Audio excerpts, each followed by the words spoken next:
So I just spent an hour sitting here recording this video, only it wasn't recording because my phone hates me and now I'm heated. So I don't know how this is gonna go, but we're gonna do it again after an hour of recording. How's your life going?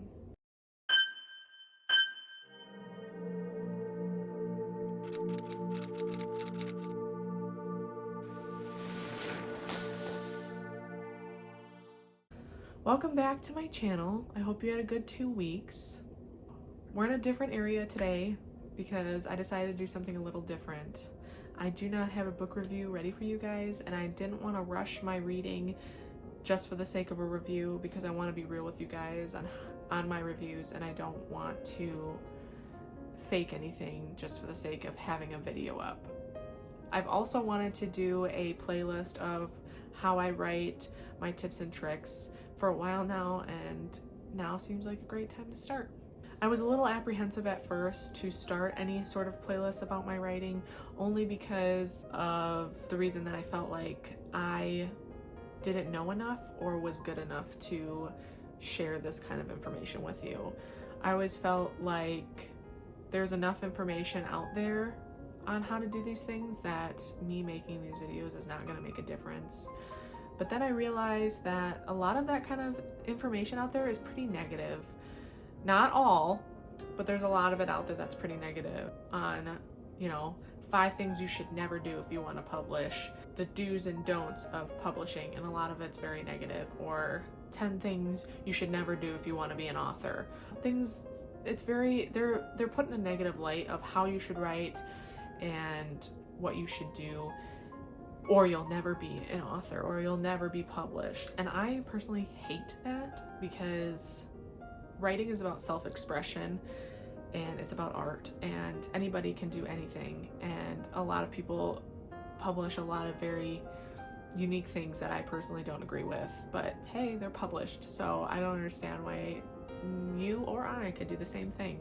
And when I decided to indie publish last year, I should have realized that, if I want to do my own series on how I write and tips and tricks that I want to give out, then why not?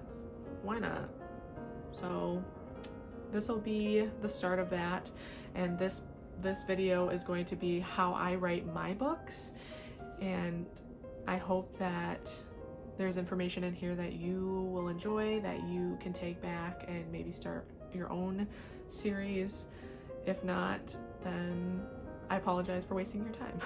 But on this playlist of writing tips and stuff about what I do when I write is going to be more in a positive light.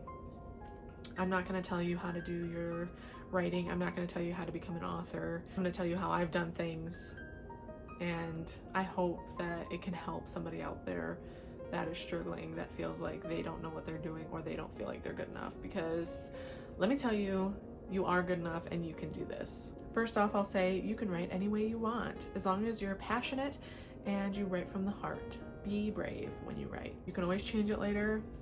You'll probably have to change it later, but only if you want to, and only if you believe that you should.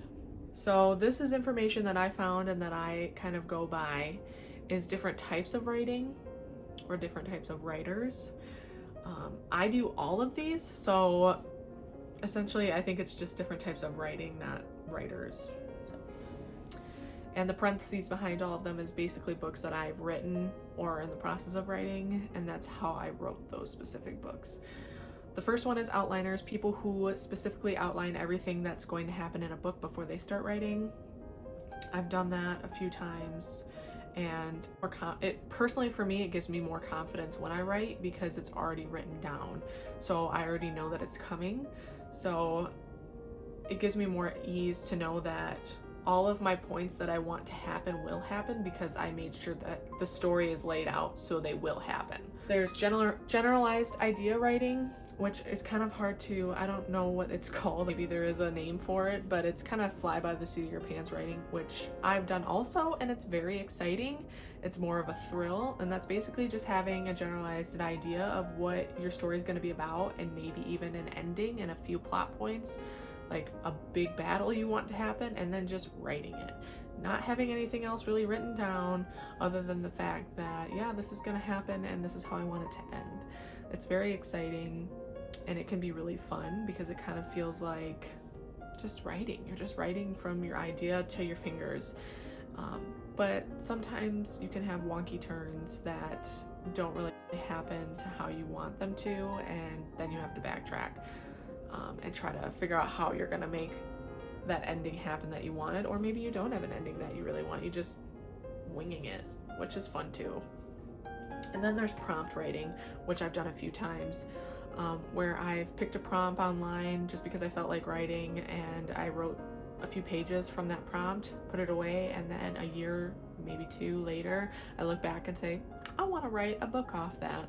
So I have looked at that prompt and based an entire world off of it, which can be a lot of fun, and it can kind of help jumpstart a story.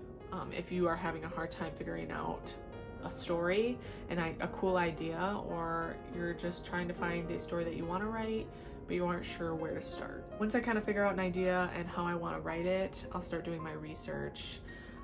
One of the first things I do is location, where I want it to be located. If I need to draw a map, usually I'll go about having a theme or like a specific culture that I kind of want it to be around, whether that be like Norse culture or urban, present day. I kind of have that idea with how I want the story to go, and then I'll start working on the locations.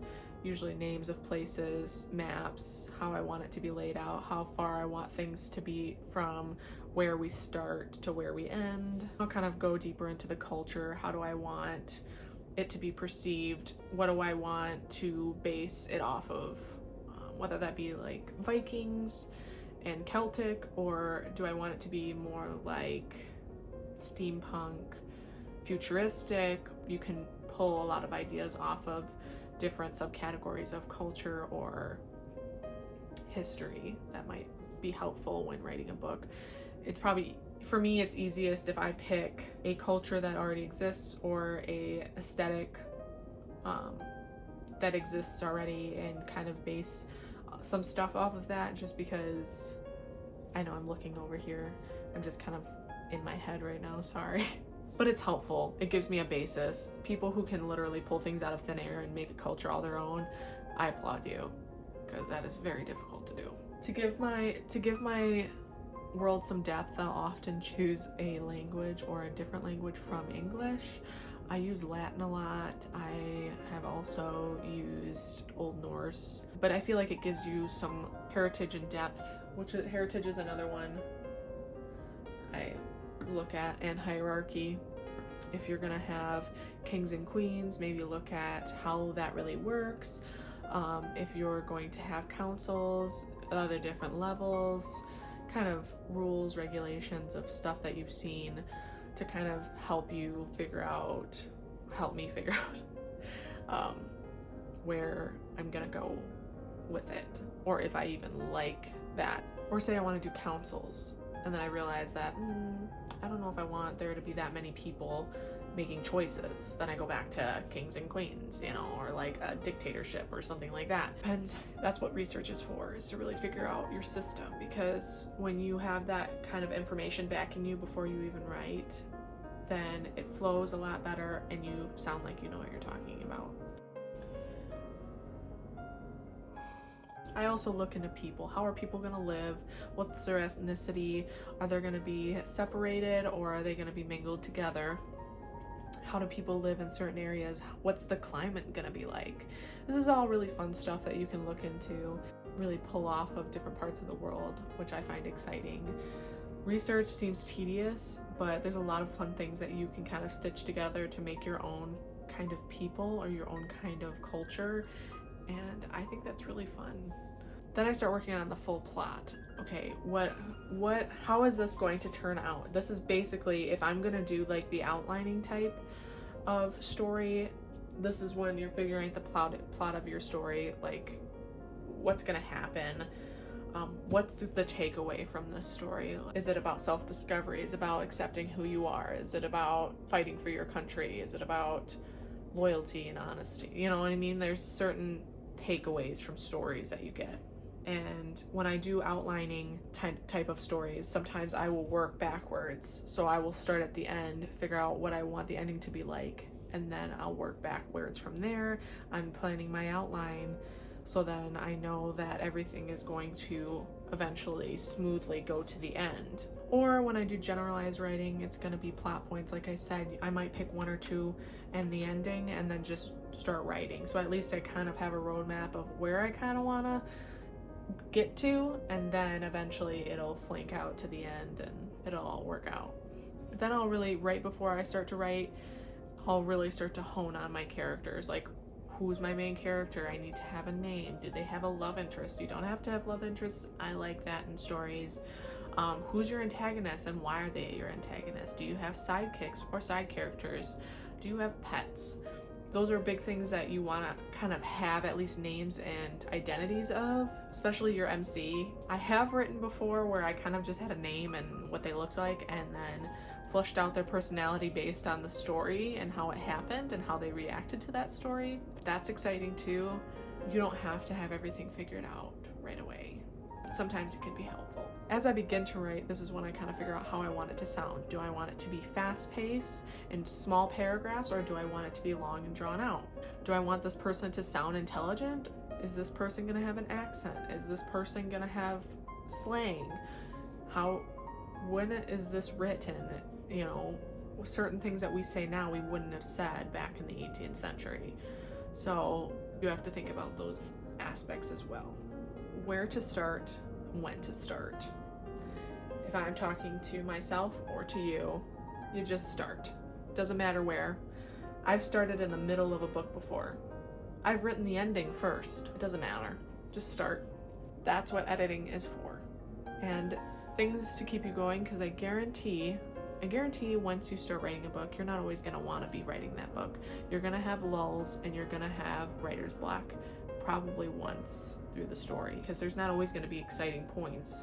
Writing for hours on end sometimes can be very tiring and very draining on your mind and your eyes. Here are a few things that I do when I'm feeling sluggish or tired or just not wanting to write that story. I will listen to music that reminds me of that story, or I will create mood boards of pictures that kind of remind me of the story.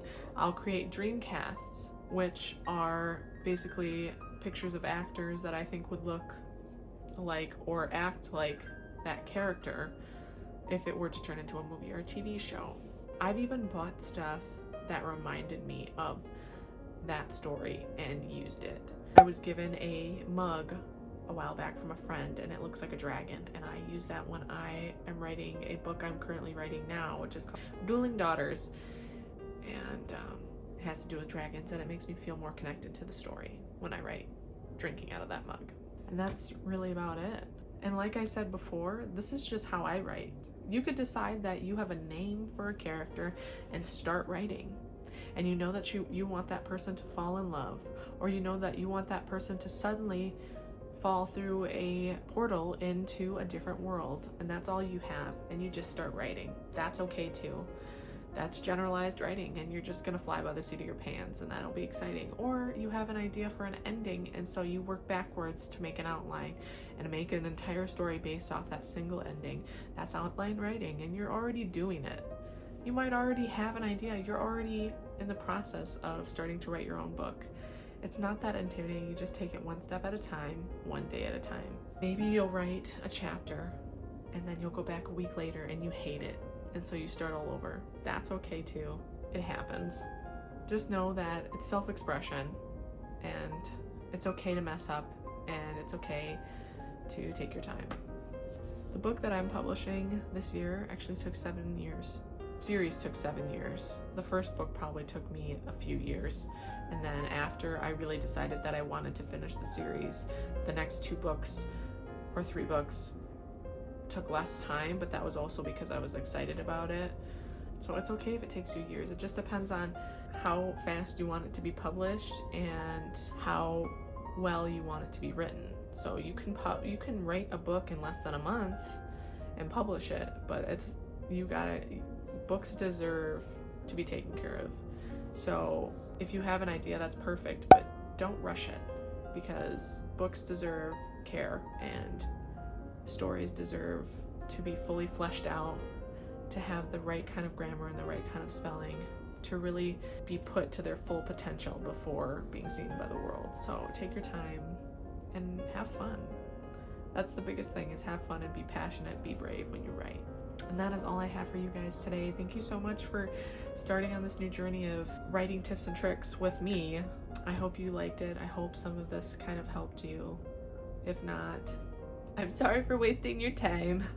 If you want to follow me on any other social media, it's through LF Sites Books or Leonora Sites. Make sure you subscribe if you're interested in book reviews or any kind of other book-related stuff. If you ring the bell, you'll be notified anytime I make new videos. I usually post every 2 weeks. So I hope you guys have a wonderful day and a wonderful weekend, and I will see you in 2 weeks. Bye.